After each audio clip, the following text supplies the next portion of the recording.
Where Paris is set to host the Coalition of the Willing Summit today, bringing together key allies to discuss further military and strategic support for Ukraine. French President Emmanuel Macron has issued a strong warning, stating that Russia has a clear desire for war as the conflict continues. Let's take a look at President Macron's opening statement. D'abord et avant toute chose, le soutien immédiat à l'Ukraine. Nous devons le poursuivre. Il est nécessaire pour continuer la résistance. Et j'ai pu annoncer aujourd'hui 2 milliards d'euros supplémentaires de soutien de la France sur le plan militaire à l'Ukraine.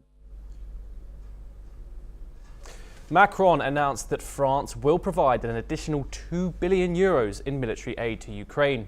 He also stressed that Russia must accept a 30-day ceasefire without any preconditions, reinforcing Europe's commitment to Kiev. Let's hear what he had to say. Mais pour le moment, je vois un pays qui a été agressé, qui a déjà fait un geste d'accepter un cessez-le-feu sans condition de 30 jours, et de l'autre côté, l'agresseur qui lui met des conditions et n'a même pas accepté cela. On ne va pas lever les sanctions. Ou alors ça veut dire qu'on part en capilotade.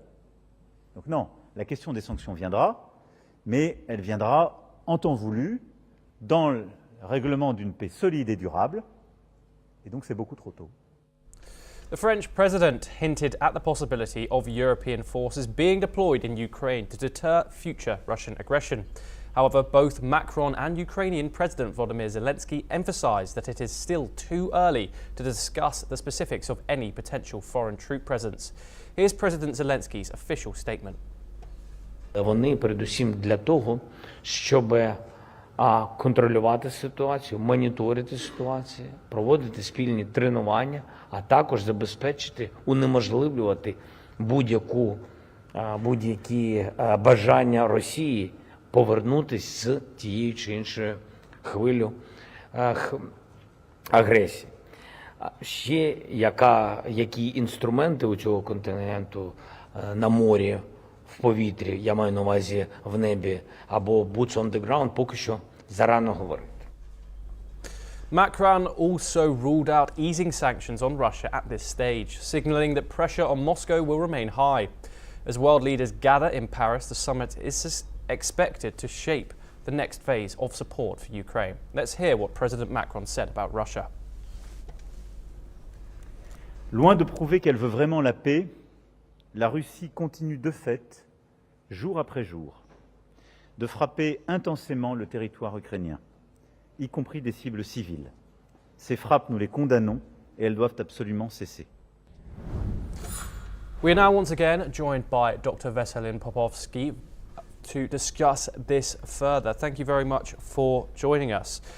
Dr. Popovsky, I wanted to ask how effective and how important is this Coalition of the Willing Summit, Coalition of the Willing group of countries that was put forward by Keir Starmer and Emmanuel Macron to the Ukrainian war effort? How crucial is it to Ukraine? Extremely crucial, and this is really a serious talk, what will happen today in Paris. And the President Macron said things absolutely correctly. When he says that Russia continues day after day to violate what they say around the table in Riyadh in Saudi Arabia, it's pretty clear where things stand at the moment. There should be a coalition of the willing supporting Ukraine. The pledge for 2 billion euro made by Macron is excellent. The same will happen all over Europe, in many other countries like Japan, South Korea, Australia, Canada.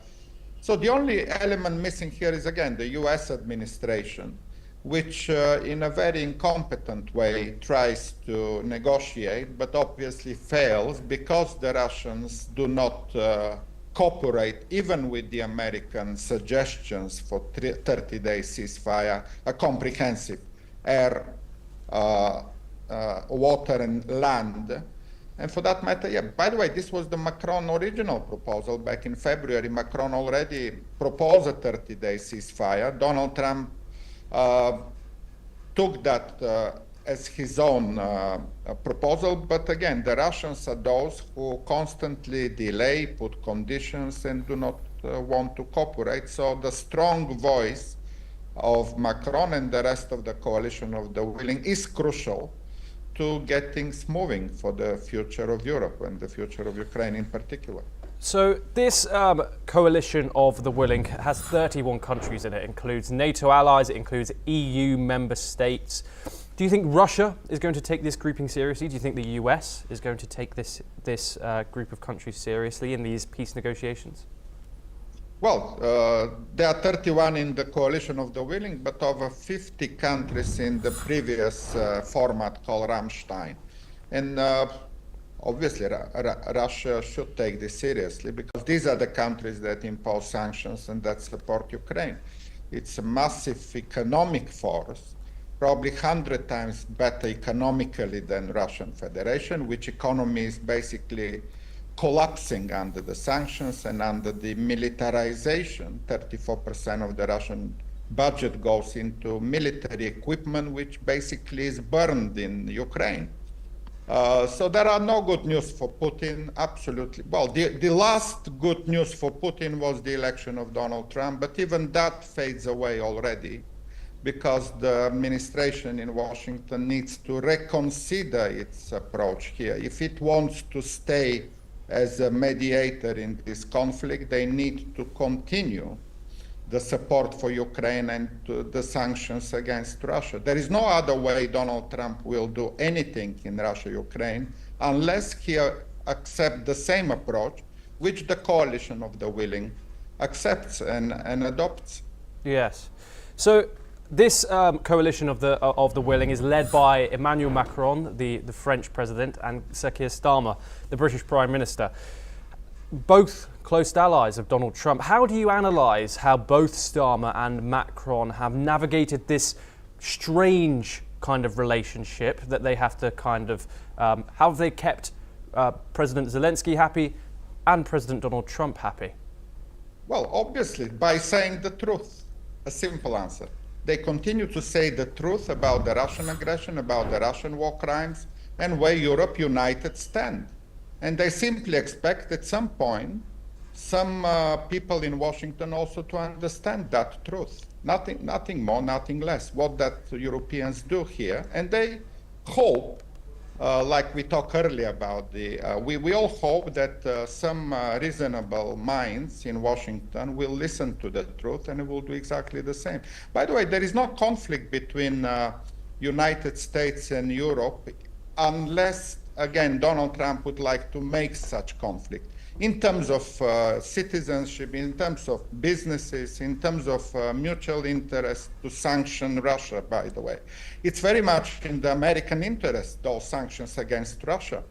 The global trade obviously will benefit United States if Russia is not on that market at all.